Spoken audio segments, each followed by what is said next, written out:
busy getting into the business of delivering on an ambitious agenda that Canadians laid out. Je suis très content aujourd'hui d'annoncer que Chrystia Freeland sera encore une fois de nouveau la vice-première ministre et la ministre des Finances du Canada.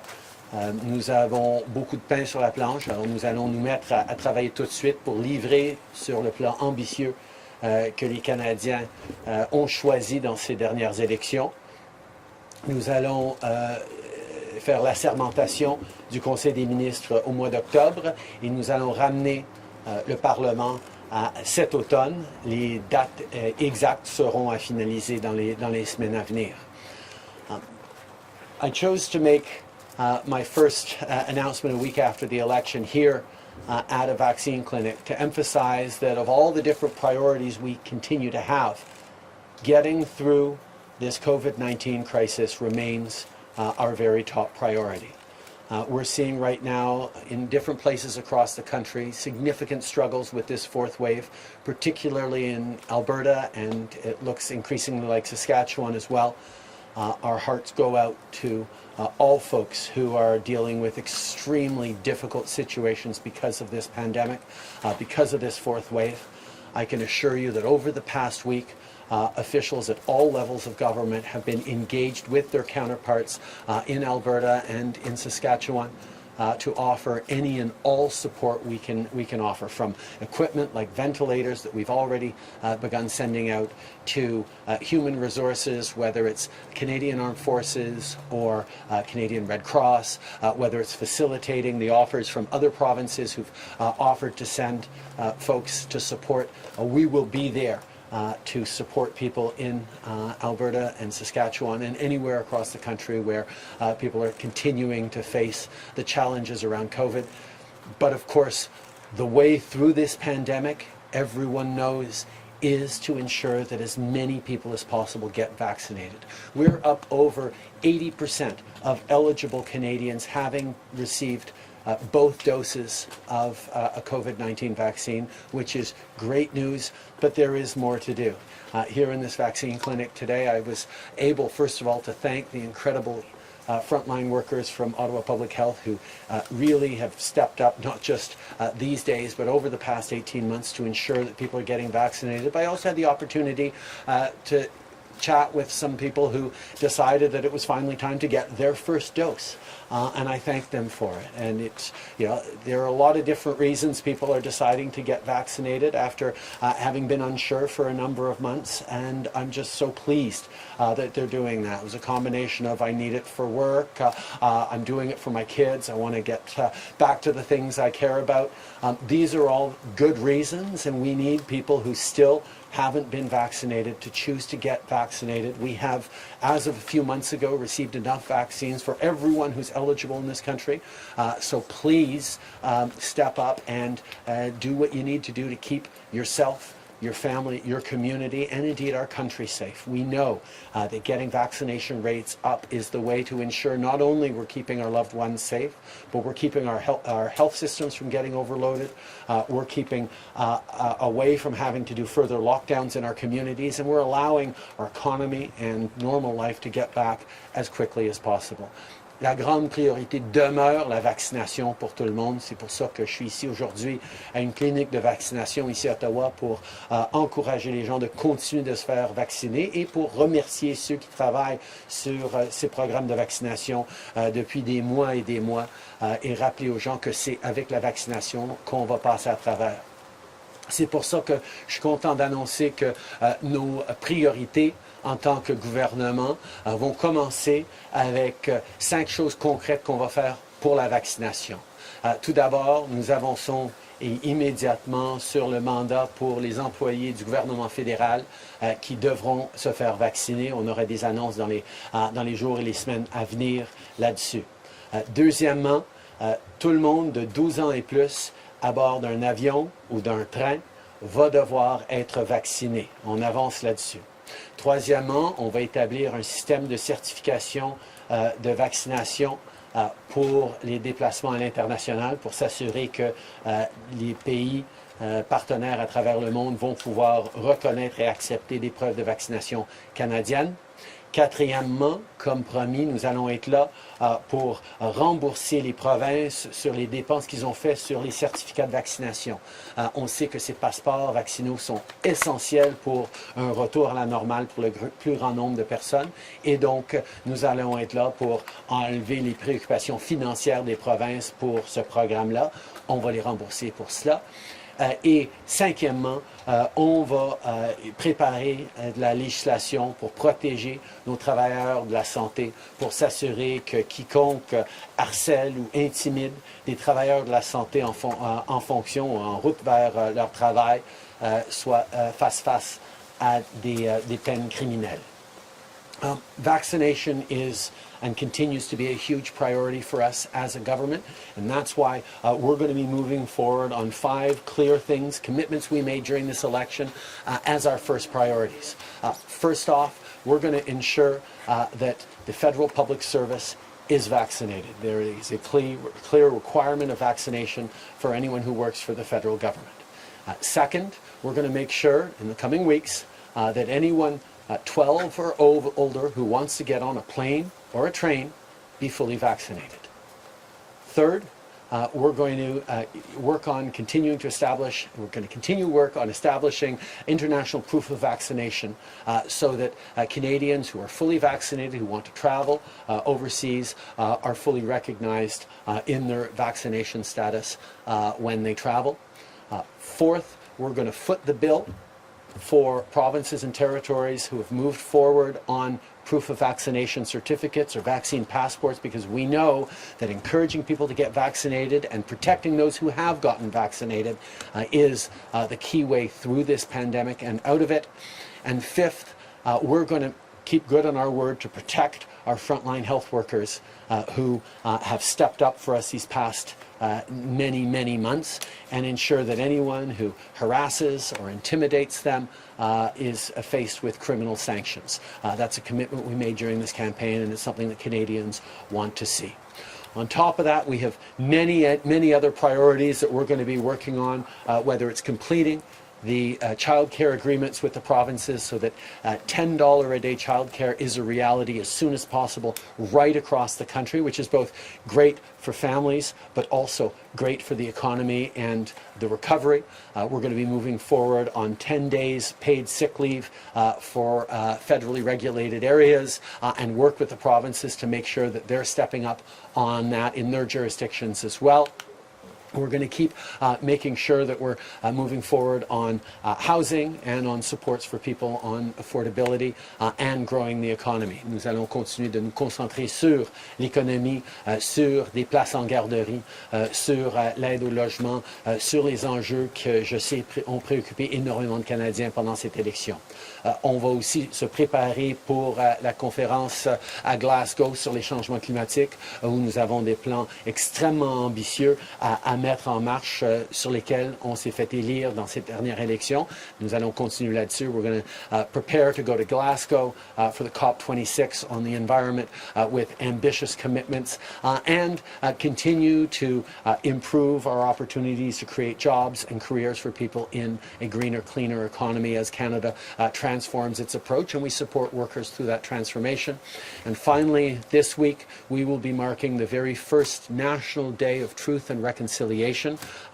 We have celebrated September 30th as Orange Shirt Day for a number of years, but now it is also the National Day for Truth and Reconciliation. It'll be an important moment for all Canadians to reflect on both the historic legacy of harm that residential schools has created, but also the very current echoes in the present and in the future that those harms and those mistakes made by Canada in the past continue to deliver. So this Thursday will be an important day for reconciliation as we continue to make that a key priority for our government.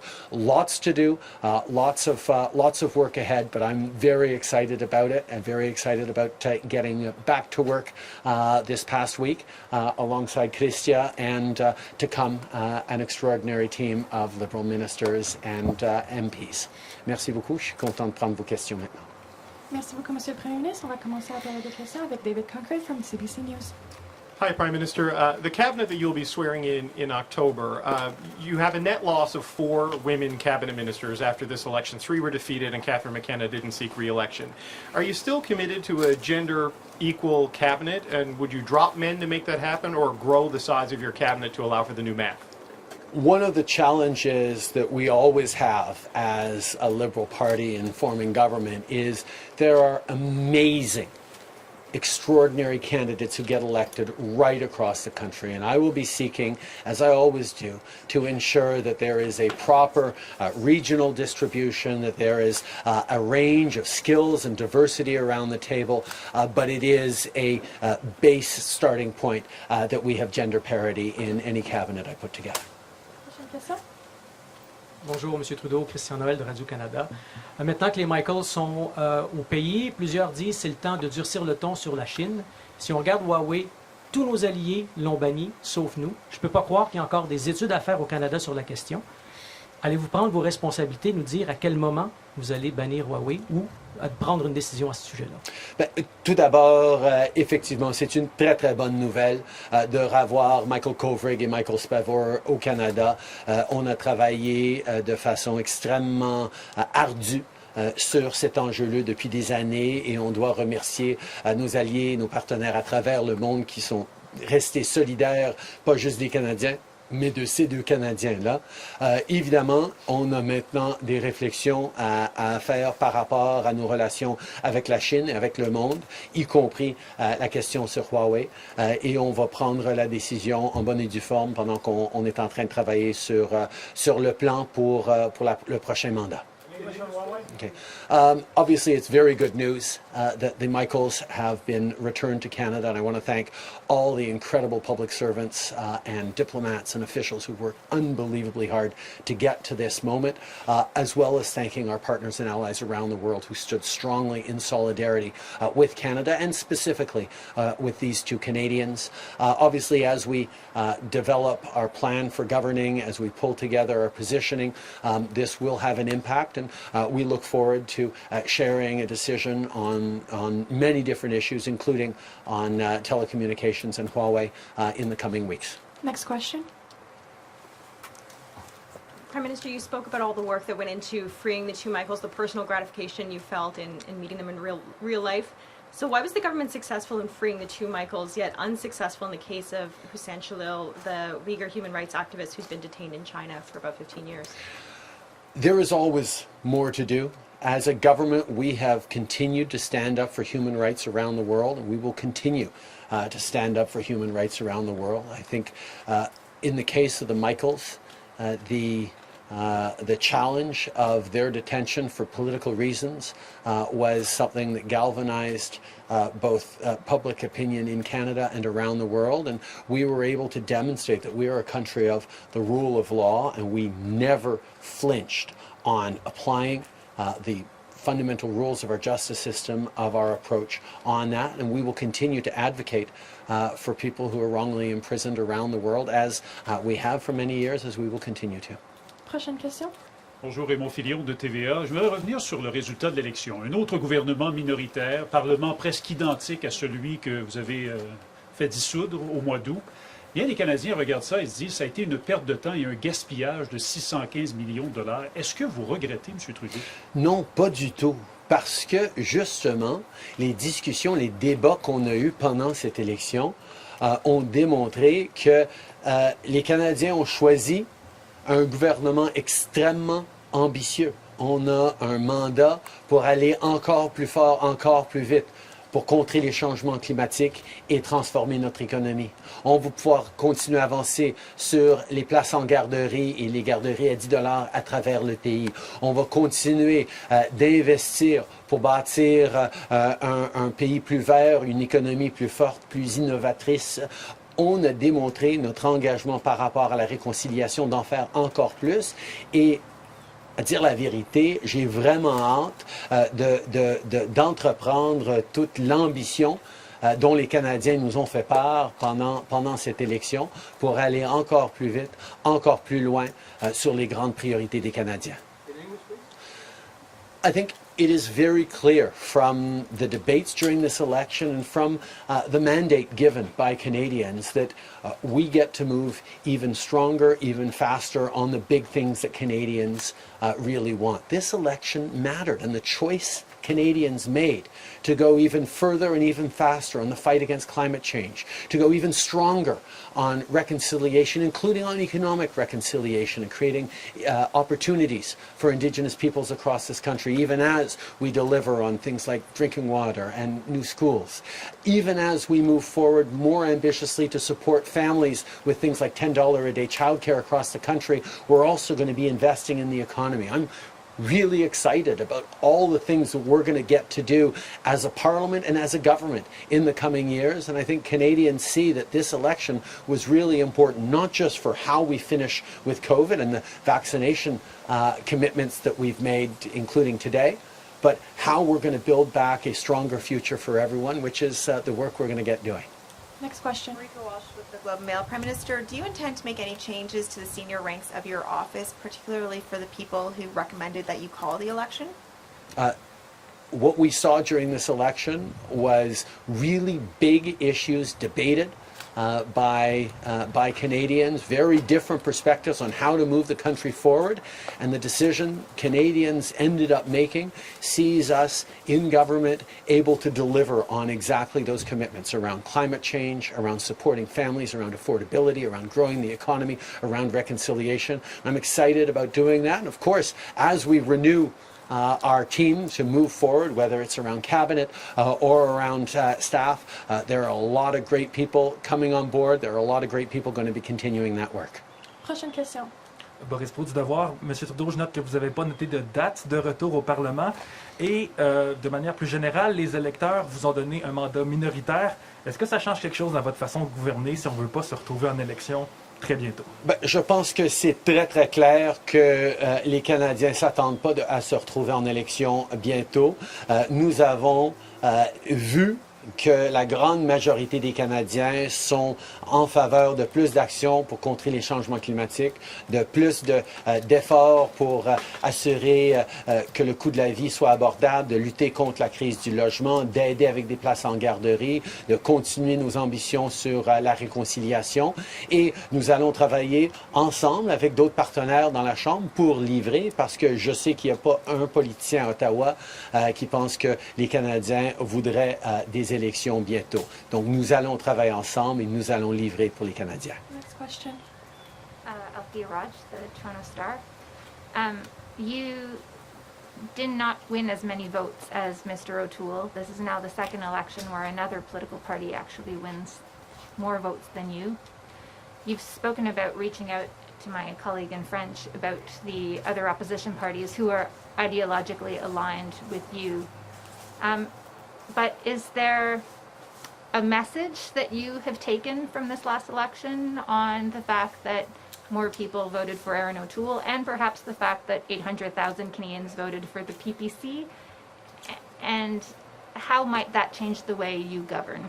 I think one of the fundamental responsibilities of any Canadian Prime Minister is to make sure that all Canadians are seeing themselves in not just Parliament, but in the government and the positions that we put forward. As after any election, a Prime Minister and a government needs to think about the people who voted for them, but also about people who didn't vote for them, and make sure that in the decisions we're taking, we are delivering for all of them. I was pleased that after this election we now have representation again in the prairies in Alberta. We're going to continue the important work of reaching out to people right across the country, of trusting in science and ensuring that people are trusting in their institutions as well. There is work to do. Certainly we saw the kinds of polarization that was rearing its ugly head during this election. There are many things we're going to need to do to make sure that we are standing strong for our values, for our principles, for what is right, while ensuring that helps bring people along in the right direction as well. Prochaine question. Bonjour, Monsieur Trudeau. J'aimerais vous entendre sur les transferts en santé. Je voulais savoir, est-ce que vous vous engagez à rencontrer les premiers ministres des provinces et des territoires avant la fin de l'année? Et qu'est-ce que vous allez leur offrir? Qu'est-ce que vous allez mettre sur la table? Est-ce que ce sera le 25 milliards de dollars avec conditions? On a effectivement, on s'est commis à 25 milliards de dollars de plus en aide pour les systèmes de santé à travers le pays. Nous sommes très contents d'offrir ces investissements pour la santé mentale, pour en finir avec les délais et les défis accumulés à cause de COVID, mais aussi au fil des années dans les files d'attente, et aussi pour embaucher plus d'infirmières et de médecins qu'on sait sont vraiment nécessaires. Mais comme je dis depuis plus qu'un an, on va être là pour augmenter les transferts en santé vers les provinces et j'ai hâte de m'asseoir pour en discuter, mais comme j'ai aussi dit pendant les élections, nous attendons à un niveau de transparence et de redevabilité. Ce ne sera pas sans condition, mais on va discuter avec les provinces sur comment nous allons pouvoir s'assurer que les gens à travers le pays reçoivent les services nécessaires avec les investissements des dollars des contribuables. Next question. I've been very clear from the beginning that we know there is need for more investments in our healthcare systems across the country, which is why we put forward the most ambitious plan on health transfers to the provinces, which include $25 billion over the coming 5 years for priorities that everyone recognizes. More support for mental health treatments and services, more supports with more doctors and nurses, and immediate injections to end the backlog that have accumulated in surgeries and treatments across our system because of COVID, but also that existed before. So we will be there to increase investments in health, and I look forward to sitting down with the premiers to discuss these issues. But as I've said a number of times, we are going to be working together in partnership to expect results. That means there will not be zero conditions, but they will be expectations that we're able to work together to deliver concretely for Canadians with taxpayer dollars. Prochaine question. Yeah, good morning, sir. Ryan Templeton, National Post. The Quebec government is laying off 17,000, potentially laying off 17,000 workers, healthcare workers, because they haven't been vaccinated. You have a similar mandate for the public service. Are you prepared to lay off tens of thousands of workers? And can you say in detail how this process is going to work for public workers who you mandated have a vaccine? I have announced today that it is one of our priorities, as I said before the election, that all workers in the federal public service be vaccinated. The public service and the unions have been working on that over the past number of weeks. We will have more to say when we make the announcement in the coming weeks. Next question. Sorry. Good morning, Prime Minister. Kevin Gallagher, CTV National News. The situation with COVID in Alberta and Saskatchewan is becoming quite dire. I know that you said you're sending some ventilators. There's about 8 ICU nurses that the federal government's managed to send to Alberta, but that simply might not be enough. At what point in time does the federal government need to intervene when provincial policies are costing Canadian lives? I made a simple promise to Canadians at the beginning of this pandemic that we would have their backs as long as it took, whatever it took. And that, of course, continues to apply in Alberta and Saskatchewan and anywhere where people are still struggling with terrible impacts of this pandemic. Like I said, our officials at multiple levels have been reaching out to Alberta and to Saskatchewan to offer any and all help, from Canadian Red Cross to military to extra equipment to airlifting in nurses and doctors from other jurisdictions who've offered. We are there to support people going through an extremely difficult time in Alberta and perhaps in Saskatchewan as we see things increase there. That's why I've asked my office to reach out directly to the Premier's offices, and I hope to be speaking with Premier Kenney tomorrow and Premier Moe soon as well to again reiterate our commitment to being there to support the people of Alberta and Saskatchewan who are facing an extraordinarily difficult, heartbreaking situation right now. Next question. David Aiken, Global News. Good afternoon, Prime Minister. Coming back to Huawei, I wonder if you could just give us one good reason to the many Canadians who are confused. Why wouldn't we allow them in the country? As I think Christiane said, our allies have said no to Huawei. Give us one good reason why they're still being considered. We have actually seen that many Canadian telecommunications companies, if not all of them, have started to remove Huawei from their networks and are moving forward in ways that doesn't involve them as a company. We continue to weigh and look at the different options, but we will be no doubt making announcements in the coming weeks. Next question. Campbell Clark, The Globe and Mail. Prime Minister, you campaigned extensively on stronger vaccine mandates. You even proposed in your platform legislation that would protect employers that want to impose vaccine restrictions. A lot of those companies, or at least some of those companies, would like to see provincial governments do that. You've talked about the problems in Alberta and Saskatchewan. So do you think the premiers are doing enough to impose vaccine mandates? And do you think there's a point at which the federal government, which has constitutional responsibility for peace, order, and government, steps in and says, we have to do this?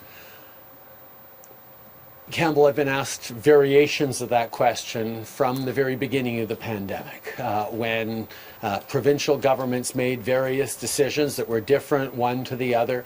I was regularly asked, do I approve of this measure? Do I approve of that measure? And I think what Canadians want to see every step of the way is everyone working together and being strong on this.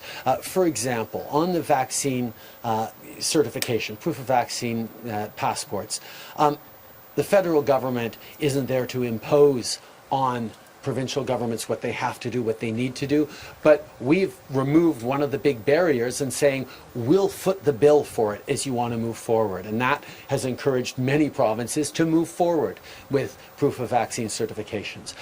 I think this federation works best when we're all working together, and I think, quite frankly, voters, both at the federal level and provincial level, are able to make their own decisions as to whether their leaders have been up to the challenge of keeping them safe or not. But as a federal government, we will continue to unequivocally be there with all the tools at our disposal to stand up for people who need help during this pandemic. That's part of what we've done. And indeed, as Christia can remind you, when we designed supports for businesses and individuals, if Alberta were to choose to take further steps and go into a lockdown, federal supports for businesses, for individuals, would kick back in, and we'd make sure that we were there to support people. So we're making it easy for provinces to follow the best public health guidance that they possibly have. That's the role Canadians want to see from their federal government, not picking fights, pointing fingers, and laying blame.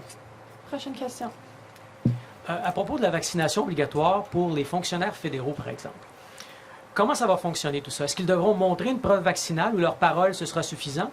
Et ceux qui refusent, est-ce qu'ils seront en congé sans solde? Est-ce qu'ils vont perdre leur emploi? Vous n'avez jamais été clair en campagne là-dessus. Pouvez-vous nous préciser ça, s'il vous plaît? Je peux vous dire que c'est des très bonnes questions sur lesquelles on est en train de travailler, sur lesquelles la fonction publique et les syndicats ont travaillé depuis plusieurs semaines, justement parce qu'ils savaient que ça s'en venait. Et on va avoir une annonce à faire dans les jours, la semaine à venir, qui va clarifier tous ces éléments-là. Mais on s'attend à ce que ce soit ce qu'on dise, que ceux qui travaillent pour la fonction publique fédérale devront être vaccinés. Bonjour. Est-ce que vous comptez gouverner pendant 4 ans sans déclencher des élections? J'espère. Certainement que les Canadiens ont donné des indications qu'ils voulaient un gouvernement qui travaillait sur les grands enjeux en partenariat avec d'autres, et c'est exactement ce que nous allons faire. My intention is to continue to deliver to Canadians the ambitious mandate that they voted us in on, to work with other parties to make sure we're delivering on things that matter to Canadians, from the biggest things like the fight against climate change and ending COVID, to smaller but key things for a number of people, like the banning of conversion therapy, which is something that many parliamentarians on our side of the House feel very strongly about, and is a commitment that will move forward. But I am intending to govern as long as Parliament gives us confidence to do so. Prochaine question. Colton Pearl, CTV News. Children are one of the most at-risk populations in the entire country for COVID-19. The US FDA is now reviewing Pfizer data for children aged 5 to 11. When will Canadian parents be able to protect their children? We are as well ensuring that all our public health officials, that Health Canada, that the Immunization Task Force is reviewing the data that comes in. We know it is a pressing need to get kids from 5 to 11 vaccinated, and we're going to make sure that it is safe and effective. But I know I'm one of those parents of a 7-year-old who wants his kids to get vaccinated as quickly as possible, and that's certainly what we're looking for. But science and rigorous analysis will, as it always has, guide our decisions on that. Prochaine question. M. Trudeau, en 2019, vous avez dit prendre acte du fait que les Canadiens vous ont donné une minorité. En 2021, aux questions juste maintenant, vous n'avez pas mentionné de changement dans votre façon de gouverner. Vous dites par contre que vous voulez rester 4 ans. Êtes-vous capable de nommer une seule chose qui va changer dans votre 3e mandat? On va continuer de travailler, de vouloir travailler avec les autres partis, comme on l'a fait, et j'ai bien hâte de pouvoir livrer justement sur ces plans ambitieux que nous avions présentés aux Canadiens, qui sont alignés effectivement avec beaucoup des priorités d'autres partis, que ce soit sur les changements climatiques, sur la réconciliation. Les Canadiens s'attendent très clairement à ce que notre Parlement travaille ensemble de façon collaborative. C'est exactement ce qu'on va faire. Prochaine question. You've said that mandatory vaccinations for travel is a priority for your government, but as you know, people are already booking tickets months in advance. So what details and concrete advice can you give them so that they're not caught unawares when it's time for their flights and their train rides? If you want to or are planning on getting on a plane or a train in the coming weeks or months, make sure that you and all members of your family over 12 years old have gotten vaccinated and are getting your second shot if you haven't already, because you will not be able to travel on a plane or a train in Canada if you are not fully vaccinated.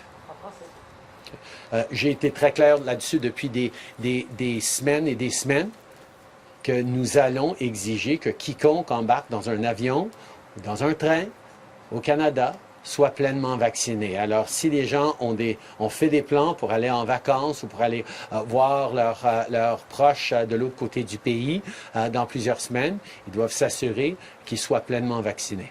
Prochaine question. Sir, you've said several times this morning in the press conference that you feel Canadians give you a mandate to work harder on climate change, on a lot of your priorities, but they returned you in a minority government again. More of them voted for the Conservative leader again. I'm wondering why you feel you have a strengthened mandate when you're coming back with basically the same number of seats. Because the discussions that we had during this election campaign were significant on very big things. We put forward a plan to go even faster and harder and deeper on fighting against climate change, to do even more on reconciliation, to do even more on supporting families, whether it's seniors or young families with child care or countering the housing crisis. And Canadians were very clear that they want those progressive, big, bold ideas to be delivered by their parliament and by their government, and that's exactly what we're going to work on. Next question. I'd like to go back to vaccine hesitancy. So far, the language coming from your government and your party has been about mandating vaccines or denying access to workspaces or extracurricular activities. But is there a plan to help convince people who are hesitant to get vaxxed as opposed to just denying them access to life? I'm a little dismayed, Althea, that you haven't noticed that over the past 4 or 5 months, that's exactly been our approach as a government. That we make sure that we are reaching out to communities, that we're reaching out within language, convincing that we do mobile vaccination clinics that have been in communities, that have been responded to people where they are, and that's one of the reasons we are steadily seeing an uptake in vaccines across this country. And indeed, whether or not it's working according to you, Canada remains one of the very top countries in the world in terms of levels of double vaccination. Now, yes, there is more to do, and we will continue to reach out to communities, to convince people to get vaccinated. That's something we will do in all sorts of different ways, but they will include, as the individuals I spoke with today who finally decided to get their first doses said, I need it for work. My kids finally convinced me to do it. I want to travel again. These kinds of things are also part of the package, and that's what we will work in all these different ways to make sure that as many Canadians as possible are kept safe, because it is through getting as many people vaccinated as possible that we get not only Canadians to be safe, but we prevent further lockdowns, like we're seeing right now, the potential of in Alberta, that we allow our economy to come back stronger and quicker. We'll take one last question. Marika Walsh with the Globe and Mail. Prime Minister, you called the election in the middle of a pandemic. You crisscrossed the country traveling. You were unable to grow your number of votes. Voter turnout was lower. You returned to the same parliament. Why are you staying on as leader? I think Canadians were very clear that on going stronger on the fight against climate change, on continuing to make sure that life is more affordable for Canadians with an ambitious plan on housing, with an ambitious plan to fight climate change, with an ambitious plan on reconciliations. Those were the things that Canadians made clear choices by voting for progressive parties in this election. Even with all the very clear choices on offer for Canadians, they returned to Parliament with a mandate to do big, ambitious, progressive things for Canadians, and I can't wait to get into it. Thank you. This is our today's press conference. Merci beaucoup tout le monde.